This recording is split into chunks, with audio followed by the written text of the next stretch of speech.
12 ವರ್ಷಕ್ಕೊಮ್ಮೆ ಮಹಾ ಅಥವಾ ಪೂರ್ಣ ಕುಂಭಮೇಳ, 6 ವರ್ಷಕ್ಕೊಮ್ಮೆ ನಡೆಯುತ್ತೆ ಅರ್ಧ ಕುಂಭಮೇಳ. ಆದ್ರೆ ಗ್ರಹಗಳು ಮತ್ತು ನಕ್ಷತ್ರಗಳ ಅಪರೂಪದ ಖಗೋಳ ಜೋಡಣೆ ಎಷ್ಟು ಅದ್ಭುತವಾಗಿದೆ ಈ ಬಾರಿ ಅಂದ್ರೆ, ಇಂಥ ಜೋಡಣೆಯನ್ನ ನಾವು ನೋಡ್ತಿರೋದು 144 ವರ್ಷಗಳ ನಂತರ. ನೋಡಿ, 12 ವರ್ಷಕ್ಕೊಮ್ಮೆನೆ ಯಾಕೆ ಕುಂಭಮೇಳ ನಡೆಯೋದು? ಮೊದಲು ತಿಳ್ಕೊಳ್ಳೋಣ.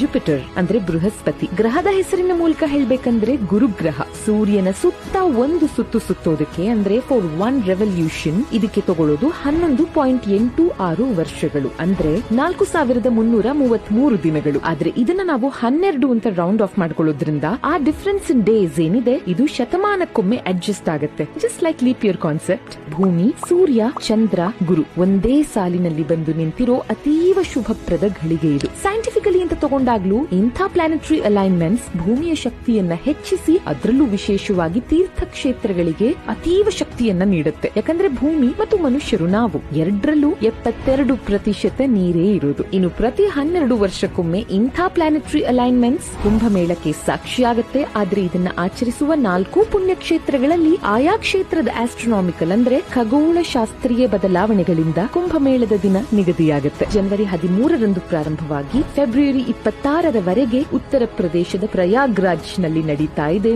ಮಹಾಕುಂಭಮೇಳ. Download ShareChat.